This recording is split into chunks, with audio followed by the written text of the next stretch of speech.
دەم باش خوشک و براین خۆشەویست هەڤاڵێن دڵسۆز بهێڤیە گۆ هەمی ڕۆژێ وە جەژن و نەورۆز و سەرساڵ و کێف و شاهی بن. بەلێ ئەس حەز دکم ئیرۆ بوەرە لێکۆلینێکە خۆیان بچووک گۆ هەن ئاگاهیên هێژا تێدا هەنا پارڤە بکەم ئەڤ لێکۆلینە بچووک جارە یەکێ di Newroza 2013 دا min nivîsî bû û wê gavê di piraniya malperên Kurdî de di gelekan da hatibû parvekirin wekû Rojeva Kurd malpera welatê me û her wiha di rojnameya pênûsa nû de jî kê û sala 2024 sala par di reşmehê de li baweşanê neyê ev gotar di berhema min ya bi navê ya gotaran de bijin û pirsa wêjeyê de ev lêkolîna biçûk di rûpela pêncûsiya de cî digire. Me best bê ew e got ez îro evan agahiya ez ê bi deng were parve bikim ji ber got îdî û ez dizanim mixabin piraniya xelkê me nikarin bi Kurdî bixwînin. Belê her newrojîkê heman lêkolîna xwe ya biçûk ez parve dikim lê careke dî diyar e got nayê xwendin. îro ez hez dikim dubara wê bi deng were parve bikim. Eger kê masî jî hebin doza lêborînê dikim. Di destpêkê de ji ber got ma Kurda jê derên pir nînin her car mirov bi rastî destgirêdayî dimêne. Ez pir wê demê merak bû ji ba min ez bizanibim hin û agahiyan ji bo xwe berhev bikim di derbarê Newrozê de bi rastî min pir gotar xwendin. Ez pir geriyam di jêderê min wek Google, Wikîpîdya wekî din hin agahî ji Tewrata pîroz li ba min hebûn hin agahî em ê bêjin Memozîna Ehmedê Xanî şerefxana ya şerefnameya Şerefxanê Bedlîsî û her wiha dîroka İmparatoriya Medan Berî Zayînê ya birêz Eyhan Bêrtî jêderê min bêhtir ev bûn. Min hinek mûfa hinek agahî wergirtin bêviya got rojekê hinek li ser heman vê lêkolîna biçûk hin agahiyên berfirehtir parve bike. Belê ji hezarên salan û li Îrana kevin û her wiha li herêma em ê bêjin Mîzopotamyayê her wiha çiyayên Zagrosan û Ararat û Cûdî û ew herêmên me roja mehrecan hebûya dihata pîrozkirin. Mehrecan bi wata mehr xwedawenda navê rojê got roja 16 mehr de li cîhanê têta xuyakirin. Ew di beramberî 21 berfanbarê êzayînê tê got cejna Hezretê Mesîha têta pîrozkirin li vê Ewropayê jî lê bi navê cejneka ya Hezretê Mesîh got bixwe ev cejn kura ya xwe dîroka maya milletê Kurd de heye û nav milletên herêmê de û nemeza ew kesên bawermendên olên Mîtrayîn kevin û paşê ev olên Zerdeştî û Êzda û olên got dûvre hatin. Mehr jî wiha tête gotin ji mehr re mîrekon, mîrecan bi her halî û niha jîkê hin ji bawermendên ola Zerdeştî nirxekî buha û herî pîroz didin tîrêjên rojê got nîşana ronahiya Zervana. Zervan bi wataya Yezdan Xudan got Zerdeştî yekemîn ol bû got bawerî ne pût û paykeran û kevir û seneman tanî lê bi bawerî bi Ehramîz de û xwedawendên rojê wekî Ehramîz wekî xwedawendên xêr û bêrê xweşî û ronahiyê tanî û em dizanin got li hemberî Ehramîz ehrîmen xwedawendê tariyê jî kê hebûye. Belê بێگومان و پشتی گۆ ئۆلین نۆه دەرباسی هەرێمên کوردان بوونا پر جەژن و سەرساڵ و ئاهەنگ ژناڤا خەلکێ مرن و وندا بوونا و ئیرۆ ناڤا ڕووپەلێن دوومانێ دەمانە و نەمازە پشتی بەلافبوونا ئۆلا ئیسلامێ گوان ئەف جەژن بە ئۆلا زەردەشتیڤە گرێ ددان ئیدی ئەف جەژن هاتە باوایەکی بەرفەرە ژۆلێ هاتە ڕاکردنێ لێ دیسەژی جەژنا کوردان ناڤا خۆدا ئەف ڕۆژ پیرۆز دکردن جوان جەژنانجی تێتە گوتن جەژنە سەدە بواتە ئاگر هەبوو ئازارخش هەبوو تیرجان هەبوو و جەژنا وەهار یانجی بەهار هەبوو گۆر هەم دیرۆکزانان نەورۆز بتەنێ ما و تا ئیرۆ ژبەر گۆ درۆژە 21 ئادارێدا ئیمام عەلی ئیدی بوو پاشەنگ و ڕاستە ئەڤ ڕۆژ لە ڕاستە ڕۆژە نەورۆزێ تێژ لەورا شیعیان ڕێدانە کوردان بۆ 21 ئادارێ پیرۆز بکن هەروەها دەما ئەمەویاندا کوردان داگۆڤێ ڕۆژێ پیرۆز بکن پر زێر و باچ دەریبا ددان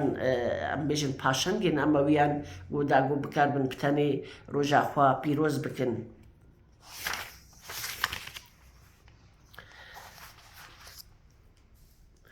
بەلێ دیرۆکە نەورۆزێ فەردۆسی و شەهنەمەیە خۆ دەتینێ زمێن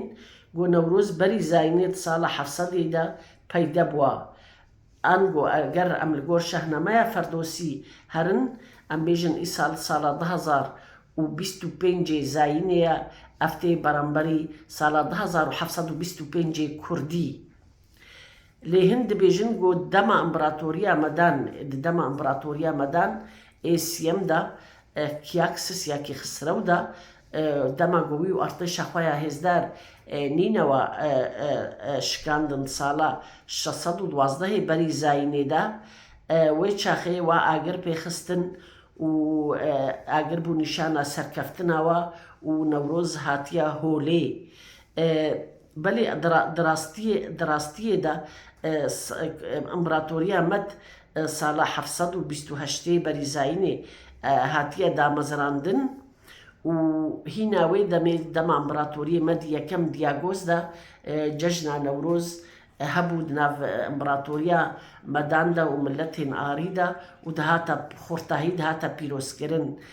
دێمەک دیرۆکە نینەوە ڕوخاندنە نینەوە بدیتنا من نەدروستە ئاراست ئەم وەک بەلگەیەک نڤیسکی دەست نیشانکردی ئەگەر ئەم گۆر شەهنامەیە هەرن ساڵە 700 بەری زاینێ جەژنە نەورۆز هەبوو و خۆرتایی دەهاتە پیرۆزکردن و جارەکەدن تێتە گوتن ئەمبراتۆریە مەدان بەری گۆ ئاوا بکن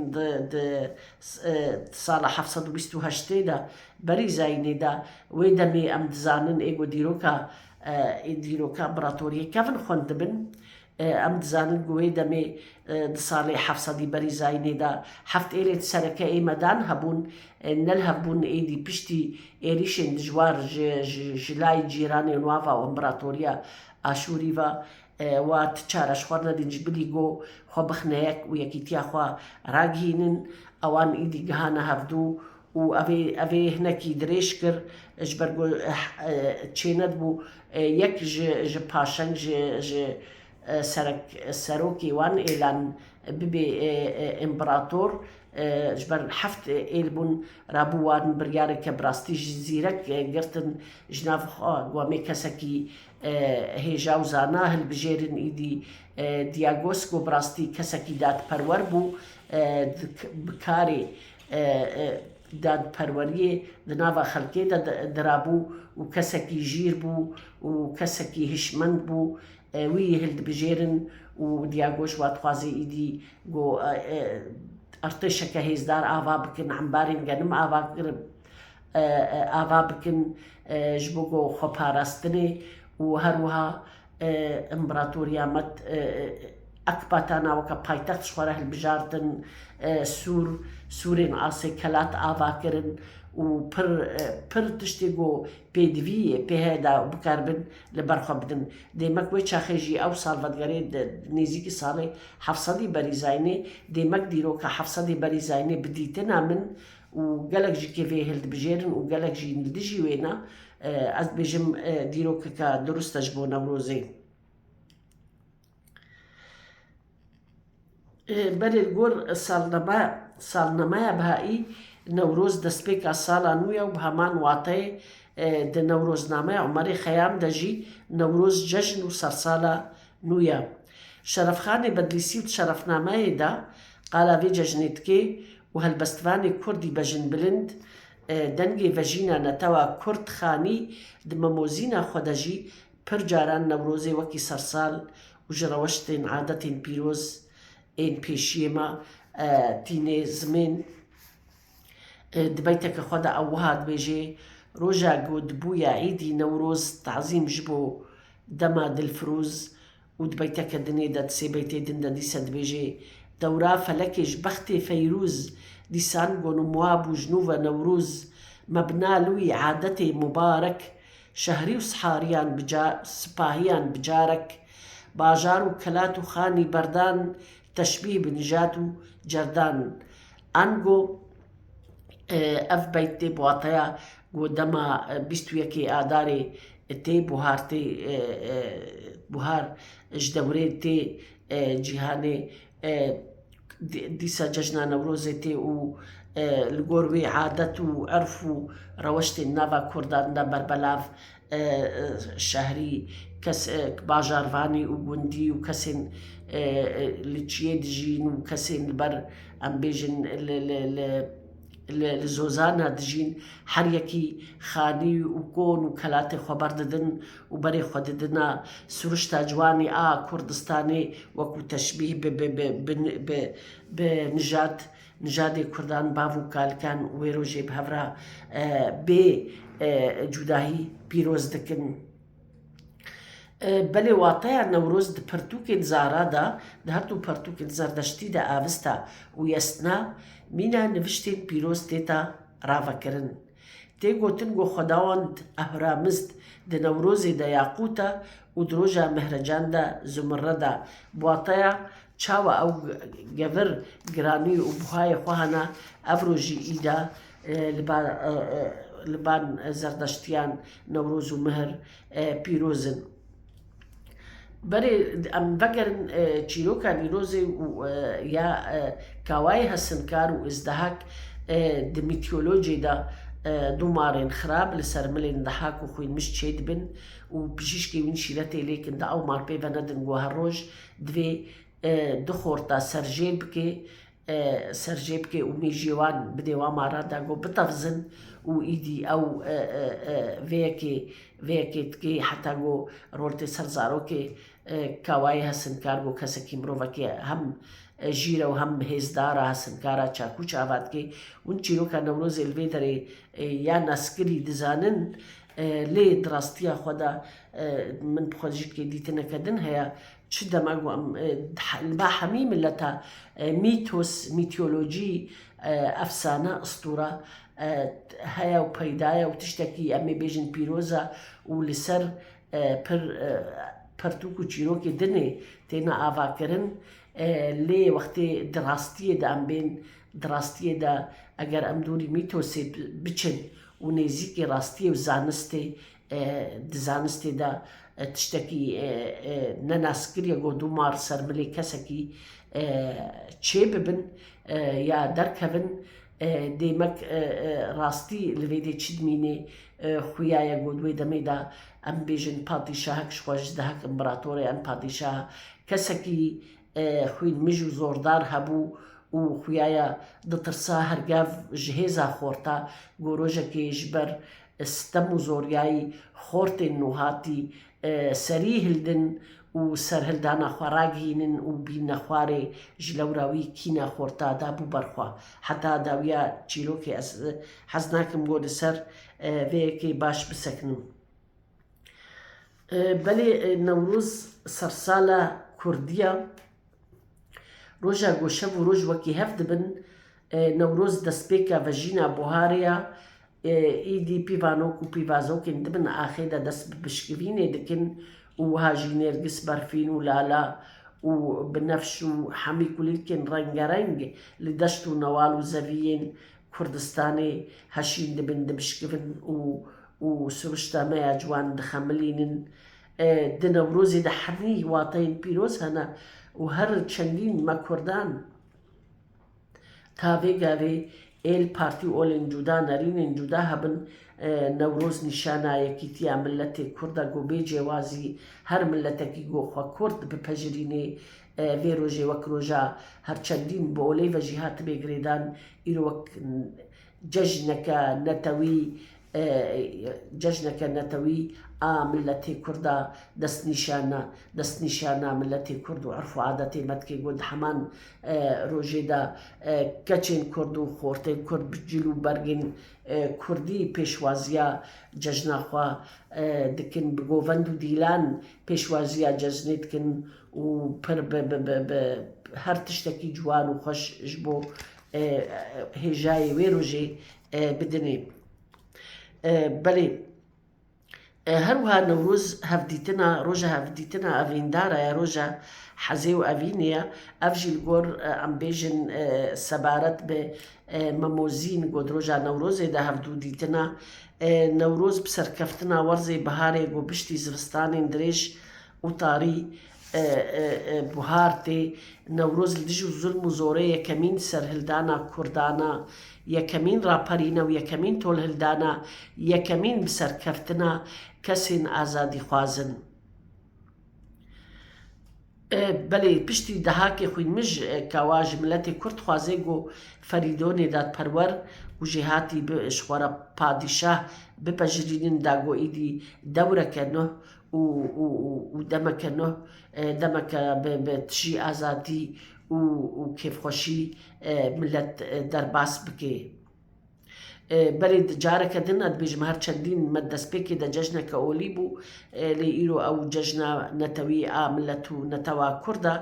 hêjayê gotinê got roja sihê rezbera 2009 de û ji aliyên UNESCO ve jî ev roj weke mîratgeha cîhanî hatiye pejirandin û ji bo me ev serkeftineke pir watedar û pêhembaye. Her wiha roja dihê gulana 2012 de li gor biryara 64 ya milletên netewên yekbûyî ve roja 21 adarê wekû roja cîhanî ya Newroz hatiye binavkirin û pejirandin di biryarê de wiha hatiye xêzkirin Newroz aheng û cejna festa buharê ye ji layê bêhtir ji 300 milyon mirovî û berî 3000 salî ve ev roj heye. Wekî din Newroz ji aliyê zimên ve navdêrekî me ye bêhtir ji bo binavkirina keçan bi kêr tê û çikekek weke dibê zarokeke kêfxweş got roja 21 adarê de têta jiyanê di nava Kurda hatiye naskirin got îdî navê Newrozê têta lêkirin. Her wiha Newroz di salnameya Kurdî de navê meha yekema û her wiha Newroz navê kulîlkekê li hin herêmên Kurdan jê re hîn jî dibêjin Newroz bi latînî Lînyara Folgaris e di buharê de ev kulîlke bedew û pir nazik û hestiyar